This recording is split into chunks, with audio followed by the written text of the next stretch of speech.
Hello, Shlomo Ben David here, welcoming you to another episode. I just want to say I know it's been a while since I've put up a recording or a new episode from my podcast, but given the times that we live in, I felt it necessary to read from Sefirat HaOmer, the significance of the days between Pesach and Shavuot, by Rabbi Trugman. Considering the events that a lot of us have witnessed, I believe it's even more important than ever as we see that day approaching that we refine ourselves, especially during the Omer count, which began the night after Pesach. And tonight will be the fourth night for those of you who are counting. So I'm going to be reading the introduction to the Sefirot from Sefirat HaOmer. The key to spiritual growth during the Omer period comes from the Kabbalistic teaching that each of the 7 weeks between Pesach and Shavuot corresponds to one of the 7 emotive Sefirot, the channels of divine flow into the world. The Sefirot manifest themselves at all levels of reality, as we will soon explore, including that of the human psyche and personality. Each Sefirah, singular, of Sefirot, according to the principle of inter-inclusion, actually contains within itself an aspect of all the others. Therefore, we are taught that each day of the Omer period represents a combination of 2 Sefirot, the primary Sefirah of the week, as well as an inter-included Sefirah as defined by the day. This practice of counting and combining the Sefirot on each day of the Omer period has been universally accepted and appears in virtually every traditional prayer book. Therefore, the secret to self-transformation during the Omer period involves acquiring an intimate understanding of the system of the Sefirot. Once this has been accomplished, one is ready to creatively interact with the Sefirot and their limitless combinatory potentials in order to deepen the personal process of spiritual healing and character development so vital to these days. Without these soul-enriching conceptual cornerstones, one is left with simply counting the days, an important mitzvah in its own right, but one lacking any deeper context or meaning, which so many souls crave. A recognition of this, we include here a basic guide to understanding the Sefirot and their significance on many different yet complementary levels. It is important to stress that this is a basic guide. If one is inspired to go further in their studies of the Sefirot, there are many books available to do so. The reader is also directed to the appendices in the back of this book for more useful information on the Sefirot. And just as a note, this book is available on Amazon. According to Jewish mystical tradition, creation is constructed from a combination of the 22 Hebrew letters and the 10 Sefirot.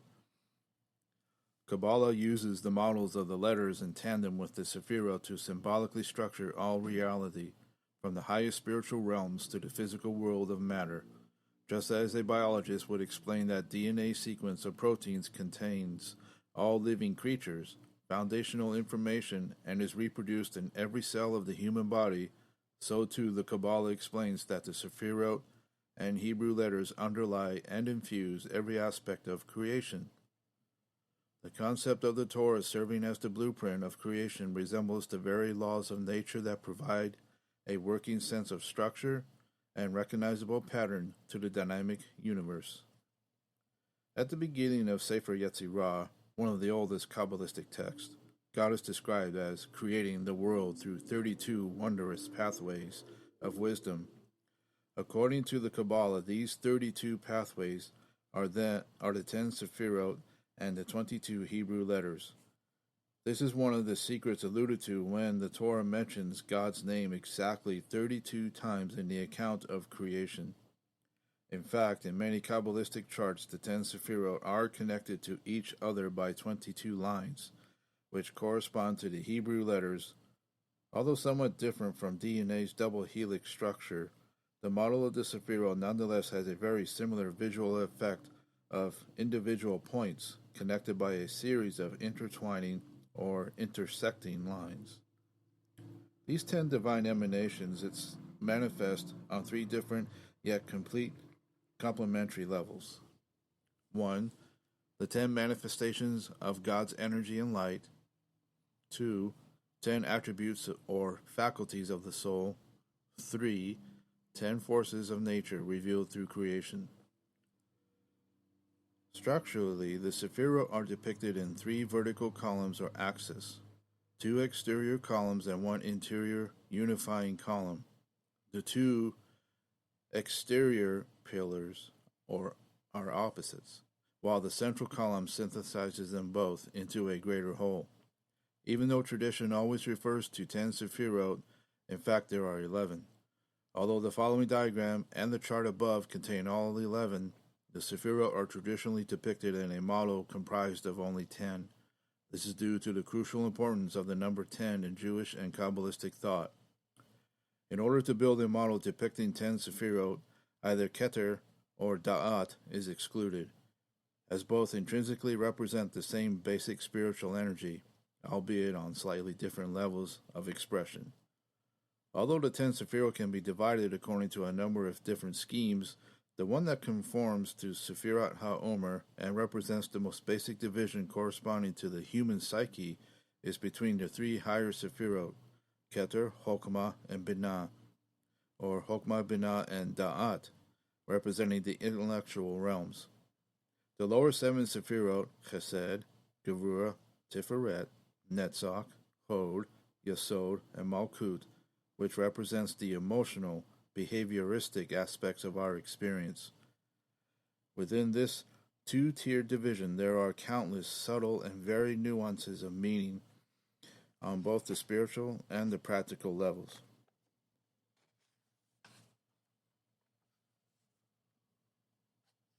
Despite Sefer Yetzirah's crucial introduction of the Sefirot, the Zohar deserves credit for revealing their cardinal importance and providing a fuller explanation of their central role as a paradigm through which all reality is created, perceived, and experienced. The Zohar, however, is written in a highly symbolic, cryptic, and allegorical manner. When discussing the Sefirot, it, in large measure, employs parts of the body to symbolize the Sefirot. Later, Kabbalah continued this allegorical comparison as depicted in the chart. Hasidic teachings based on Kabbalistic traditions and a profound understanding of the human psyche revealed the meaning of the Sefirot in a more psychological manner, relating to the faculties of the soul. These teachings made the Sefirot more personally accessible and relevant to a person's experience of the external world and one's own inner world. Thus, as suggested above, we have 3 sets or layers of meaning when discussing the Sefirot. 1. A relatively external metaphysical level consisting of 10 manifestations of God's energy and light. 2. A cosmological level consisting of 10 forces of nature revealed through creation. 3. A more internal psycho-spiritual dimension that reveals the Sefirot as 10 powers or faculties of the soul. The following chart reveals the inner motivational dynamics of the Sefirot in relation to the human psyche as taught by Chassidut in general and Rabbi Yitzhak Ginsburg in particular. Keter, faith, pleasure, will. Chokmah, selflessness. Binah, joy. Da'at, unification. Chesed, love. Gevurah, fear.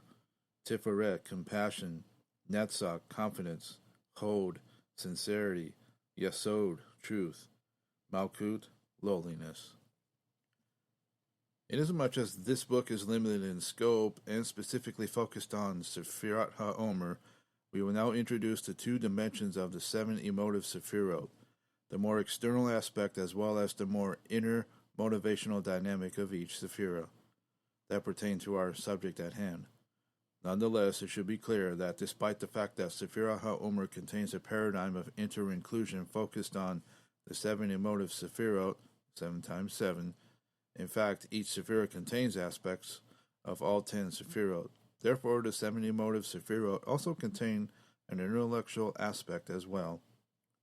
In fact, Kabbalah teaches that the spiritual work of Sefirat HaOmer is dependent on drawing down the mochim, intellect, of the 3 higher Sefirot into the 7 lower emotive Sefirot in order to rectify, heal, and properly direct them. Essentially, this is a process of bringing a higher degree of consciousness, mokin, to areas of our life that often function unconsciously, i.e., our emotions. In this way, we're able to achieve more disciplined control over where we direct our energies and attention. Thus, each day of the Sephirah, we are drawing Hokmah, Binah, and Da'at, wisdom, understanding, and knowledge, into the corresponding Sefirot of the day through our thoughtful intent and accountability. The word for thought in Hebrew is machshavah. This word has the very same numerical value, 355, as the word Sephirah. This numerical correspondence strengthens the position that through a practice of focused thought directed toward the Sefirot of the day, deep and profound insights are revealed to assist us in the gradual work of soul healing and rectification that is inherent to the period of time. Furthermore, permuting the letters of Machshava yields the word Besimka, in joy. This teaches us that a state of joy is not just a random emotion that we passively experience, but is more essentially considered a conscious decision. The days of the HaOmer, though they have an aspect of semi-mourning, to be discussed later, are ultimately days of joy because we are going through liberation and freedom from slavery in Egypt to revelation and receiving the Torah at Sinai, which is the ultimate commitment to collective purpose and personal sense of mission. In general, Chassidut teaches that the brain should rule over the heart. This means that the intellect needs to guide and direct the emotions. However, at the very same time, there is a recognition that in certain cases the intellect needs not only to heed the emotive aspects of the human psyche, but must actually follow the intuitive sense of the heart. The key to this, though, is that one must refine their heart so that it does not lead to chasing after empty inspirations and destructive desires. According to Kabbalah, there are also 10 Sefirot of Klippa, the shells or veils of unrectified reality. Therefore, along with the positive aspects of each of the Sefirot, we will also be investigating the potential dangers inherent within the qualities of the Sefirot when they are not properly aligned and rectified. It is specifically the spiritual and psychological work of Tikkun HaMidot, the rectification of personality characteristics, that is meant to occur during Sefirat HaOmer. This is the crux of the preparations needed each year to travel the road from emotional, psychological, and spiritual slavery represented by Egypt to receiving the Torah on Mount Sinai 50 days later. This is the goal and opportunity Sefirat HaOmer presents to every person in every generation. Having explained the role of the intellect and its relationship to the 7 lower emotional Sefirot, especially during Sefirat HaOmer, we will now present a brief and general introduction to the 7 emotive personality characteristics as they relate to the 7 weeks of the counting of the HaOmer. Chesed, kindness, ahava, love. According to Kabbalah, the 7 emotive Sefirot correspond to the 7 days of creation. The first and most all-encompassing of the 7 emotive Sefirot is Chesed, which translates literally as loving kindness. Chesed manifests itself as an expansive, altruistic, and benevolent energy that is directed outwards in terms of personal relationships and attitudes towards the world. The spiritual root of Chesed constitutes the primal urge to give, to share, to bestow, to connect with others outside of oneself. For this reason, tradition teaches that all the world ever be created was in fact present in the potential of the first day, as all of creation was ultimately rooted in this expression of the Creator's desire to bestow goodness upon another, i.e., the world. Each succeeding day was thus a further manifestation and characterization of that which already existed in potential from the first day of creation. Similarly, Chesed and its inner dynamic of love is particularly present within all the other Sefirot. What this teaches us is that among all the reasons postulated as to why God created the world, his absolute goodness and desire to give is among the most prominent. Ahava, love, the inner essence of Hesed, has a numerical value of 13, the same as the word Echad, one. Although the description of all the other days of creation in the Torah end with being described as the second, third, fourth, fifth, and sixth day of creation, the first day is described as one day, and not the expected first day. This alludes to the unifying force of love to attract and bring together as one, revealing an underlying awareness of God's oneness, even within the apparent plurality of creation. The one day of creation can also be described as a day of love, due to their similar numerical value as noted above. God's love is thus reflected and constantly revealed as his creation unfolds. A beautiful allusion to this idea is that the 4 letters of the word Ahava form the acronym, the light of the Holy One, blessed be he, or HaKadosh Baruch Hu. As we will see with all of the Sefirot, each emanation has a corresponding negative energy intrinsic to it as well. Thus, unconditional love, giving, and mercy in the right measure and at the right time are among the most meritorious of all personality traits. Yet, when no borders or criteria are established, unfettered love and mercy can be twisted, blemished, or misused by either the giver or the recipient. Therefore, Chesed needs a complementary energy of balance and discernment. This energy is the next Sephira, Gevurah. Gevurah, might. Yirah, fear and awe. Gevurah, which literally translates as strength or might, is the opposite, complementary balance to the expansive energy of Hesed. The Sephira of Gevurah connotes an inward-oriented dynamic of constriction, introversion, judgment, and discipline. When expressed in the appropriate measure, Gevurah plays a vital role in both cosmic creation and in the development of individual consciousness. Without the ability to establish boundaries and exert discipline, the laws of the universe could not operate, and human beings would be overwhelmed by a steady stream of stimuli, without any time or space to process, digest, integrate, and individuate. The name of God, Elohim, is always associated with Gevurah. It is the name of God used exclusively in the Torah's account of creation. The all-encompassing word for nature, HaTeva, which is comprised of the fixed and predictable laws of physical reality, shares the same numeric value as this name of God, 86. As with Hesed, the dynamics of Gevurah, when not applied in a positive manner, can turn quickly into undue force, suffocating strictness, stringentness, or the stifling urge to control. The inner essence of Gevurah in a psychological sense is that of Yirah, which is translated as holy fear or awe. That Yirah is the inner essence of Gevurah is bolstered by the amazing fact that both share the same numerical value, 216. In contemporary society, fear is almost always associated with negativity, yet Yirah, in relation to the other inner dynamics of the Sefirot, expresses a very positive and healthy sense of respect for God, parents, authority, and in general that which is above or beyond oneself. In the deepest sense, it is the fear of hurting others or of disappointing loved ones, as well as the fear of not fulfilling one's potential and mission in this world. When not overblown or taken to unhealthy extremes, fear in this context can be very constructive.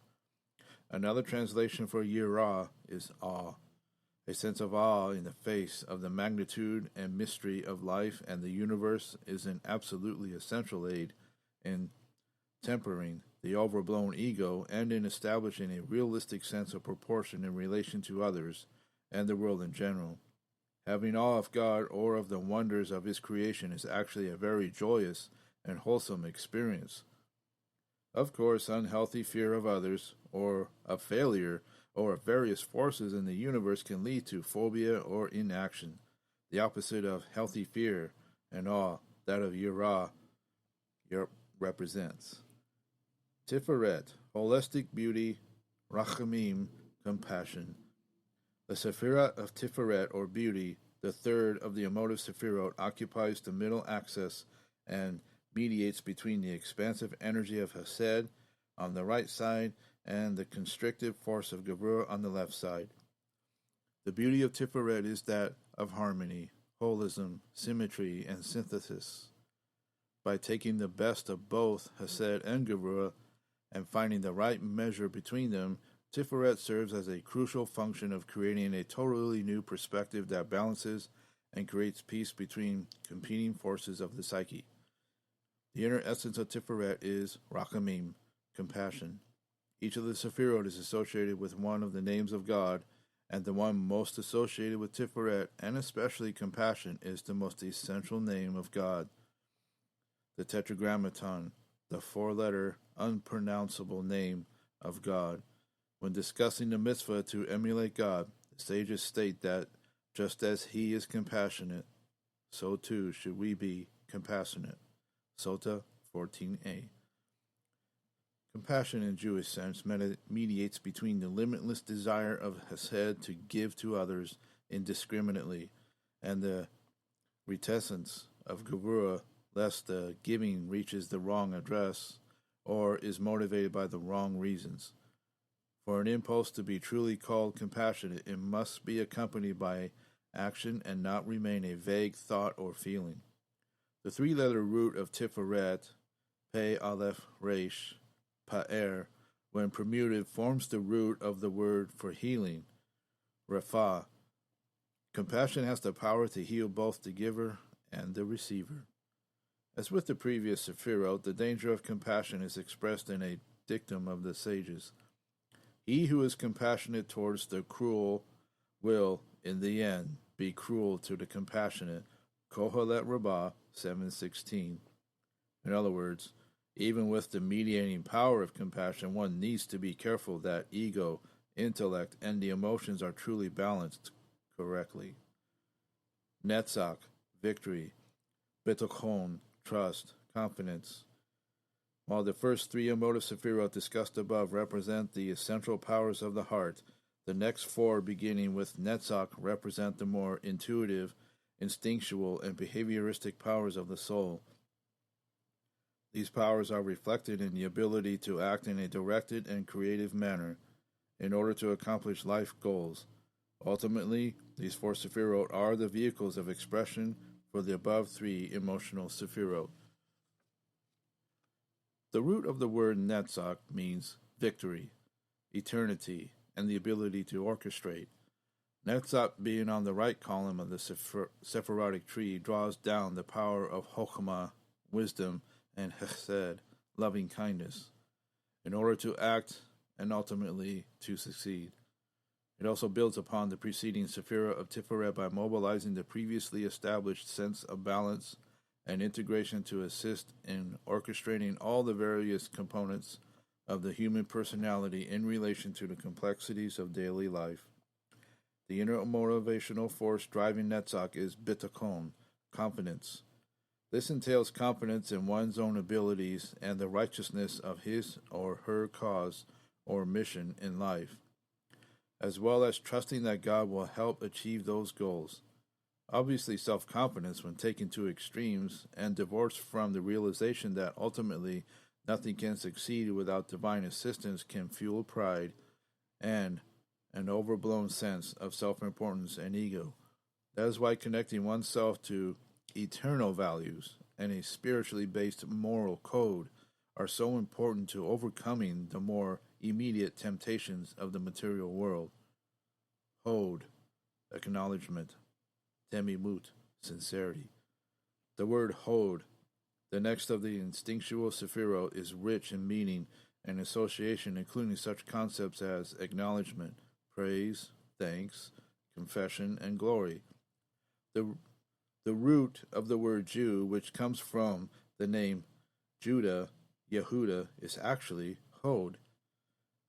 When Judah was born, Leah exclaimed, "This time I will praise God." Genesis 29:35.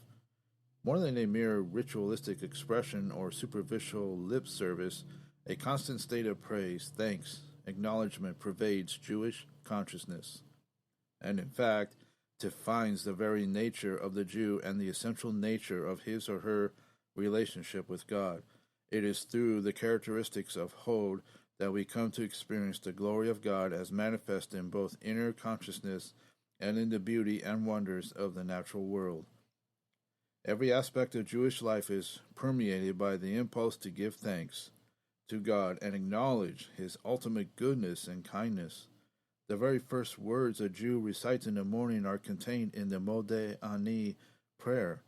Grateful am I before you, O living and eternal King, for you have returned my soul within me with compassion.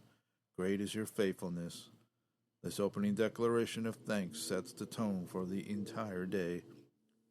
On a deep personal level, one of the most real and satisfying experiences of divine light is when one sincerely expresses gratitude for all of the blessings of life and gives thanks for the privilege of being connected to the Creator. It is a very tangible, deeply felt, and nourishing experience which touches our very core. The Sefirot of Hod is positioned on the left axis of the Sephirotic structure and is considered in Kabbalah as being complementary to Netzach, which is positioned on the right side of the tree. These two Sefirot are associated with the right and left legs, the limbs that carry a person to his or her destination. Whereas Netzach serves as the initiator, it is Hod that provides the constant and steady commitment to carry through to the end. The inner essence of Hod is temimut, sincerity. This characteristic is essential for true thanks, acknowledgement, and praise to be felt and expressed in a truly heartfelt manner. It is also instrumental in motivating the type of commitment needed to follow through with a task or mission until completion.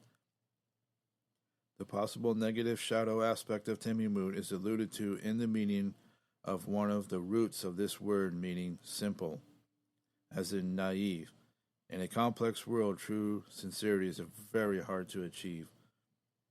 Yesod, foundation, emet, truth. The function and importance of Yesod is revealed by its placement within the structure of the Sefirot. Yesod acts like a funnel that channels and combines all the other Sefirot above it into the last Sefirah of Malkut. Thus, its name Yesod, the foundation of the entire structure of the Sefirot. Yet Yesod is more than merely a funnel. Its creative and life-giving energy is that which gives the ultimate form to a person's soul powers of thought, speech, and action as they will actually manifest in Malkut, the stage upon which all reality plays out. In Kabbalah, Yesod is always associated with the Tzaddik, the righteous one. This comparison is based on the verse, "The Tzaddik is the foundation, Yesod of the world," Proverbs 10:25. Additionally, Kabbalah also associates sexuality with the Sephirah of Yesod, thus intimating that the parameters of Torah places around sexuality, as enshrined in the laws of family purity, are the foundation upon which a Jewish home is built. Human sexuality, like many other things in life, can be related to in either a positive or negative manner. Judaism views the sexual act as one of the highest spiritual order when understood properly and experienced within the holy context of marriage. For this reason, the mystics teach that the most appropriate time for intimate marital relations is on Shabbat. Recognizing the immense and intrinsic power sexuality holds over the human body and psyche, the Torah mandates how and when its primal energy should be released so that it may be harnessed with the very noblest of intentions. The counter-distinction to all of its positive potentials for love, connection, and creation, sexuality also has the dark power to awaken humanity's most base animalistic desires. When this happens, a resultant experience is superficial, emotionally unfulfilling, and a waste of spiritual potential. At best, at worst, it leads to violence, degradation, and the debasement of humanity's most sacred morals and values. Yet, when sexuality is awakened in a context of holiness, it can bring with it deep love, intimacy, and true satisfaction. The inner essence of Yesod is Emet, truth. The truth that Yesod projects is one of verification and the ability to bring to fruition the very truths that propel a person to act upon them in the first place. It is explained that the form of the three letters of the word Emet all have a broad foundation on which to rest, whereas the letters of the word for falsehood, Sheker, Shin Kuf Resh, balance on but one point, making their foundation weak and unable to stand up to proper scrutiny. The last letters are the final three words of the Torah's account of creation, that God made to do, make, rectify, spell Emet, Genesis 2:3. Thus, the foundation of all creation is indeed truth. The possible negative side of truth and the righteousness of the Tzaddik within each and every person is that of becoming self-righteous and projecting a holier-than-thou attitude to others.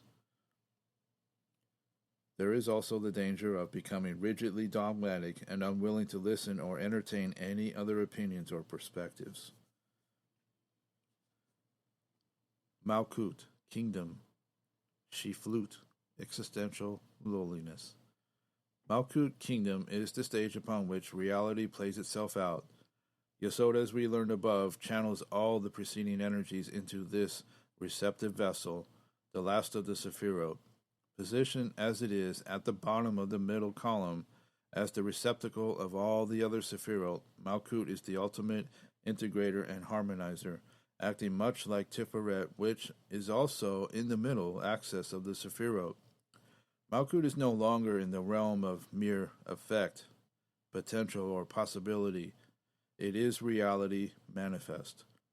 Malkut, in a practical way and on the material level, reveals itself in various organizational entities, ranging from society in general to nation-states, religious structures, cultural paradigms, cities, communities, schools, businesses, family units, etc.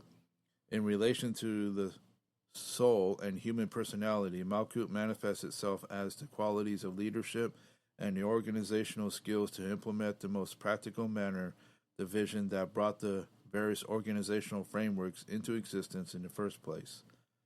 Paradoxically, the inner essence of Malkut is Shiflut, a sense of existential lowliness or humility. The state of mind should not be confused whatsoever with sadness, depression, or lack of self-esteem. Rather, it is the conscious awareness of the state of the soul in relation to the greatness or an overwhelming sense of gratitude to the Creator, as well as the humbling sense of responsibility the yoke of leadership brings with it. In Jewish thought, leadership entails a high degree of humility and siflut, contrary to the macho, overblown egos we have come to expect from modern political leaders. Having now explored both the external and internal aspects of each of the Sefirot, it is important to reiterate that the daily inter-inclusion of two Sefirot during each day of the HaOmer period is where the main spiritual work actually occurs. Without this process, the Sefirot remains somewhat one-dimensional. By creatively combining various dynamic aspects of each of the Sefirot, we actively open up and unlock a myriad of novel opportunities to experience the energy of each day in a multi-dimensional manner.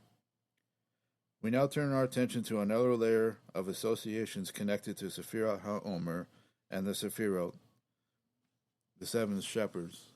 But for the sake of brevity for this episode, I will conclude here and point out that this is indeed probably the most intensive spiritual work that most will ever experience if they truly and honestly within themselves. You take the time to look within yourself and examine your spiritual house, as it were, what's within it.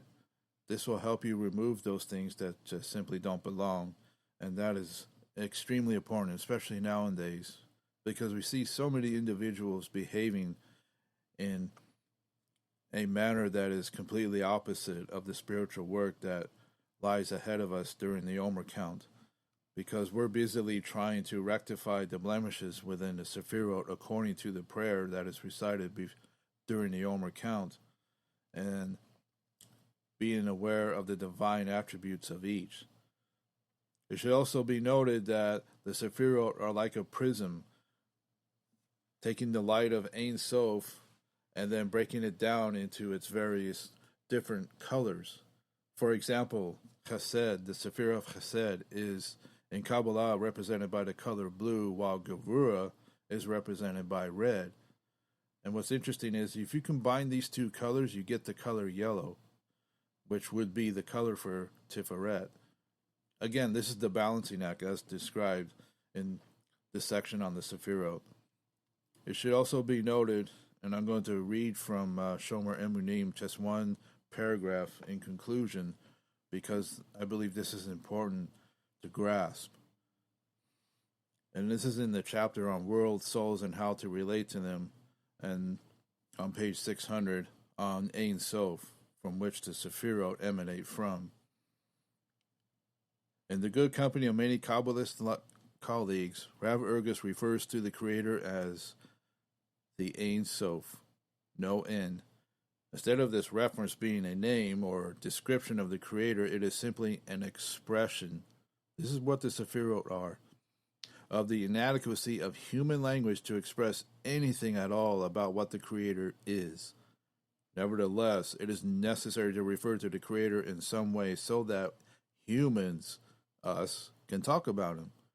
Therefore, the expression Ein Sof, no end, is used not as a name or description, but rather to capture the fact that no name or description can even begin to encapsulate Him, as He has no end. It is impossible to limit the limitless and bound the boundless. The expression Ein Sof also captures the limitless and boundless act of creation that started as a single sublime act and resulted in the creation of an infinite number of worlds. These worlds are structured as an infinite hierarchy, an intrinsically interconnected chain of higher and lower world levels that separate between the Ein Sof and us, physical creations with conscious awareness of the physical world in which we find ourselves. And with that, I hope this helps you during the HaOmer count to achieve a more lofty level, because what we're striving for is the giving of the Torah, because every Shavuot, this is what we prepare for. This is what that generation that left Mitzrayim prepared themselves for. From Ramesses to Sukkot, it has been said, and all the events in Exodus that depict their journey. For us, in many ways, it's the same journey. We're wandering through a desert, so to speak, of those who are just simply not aware of the divine, who do the opposite. You have no further to look than how the governments of the world are behaving right now. But we should not behave like them. We should behave like the Creator, whose image we have been created in. And Bezrat Hashem, may we all strive for that image and present it and bring divinity into a world that seems to be devoid of the presence of the Holy One. Blessed be He. Amen and Amen. May it be so.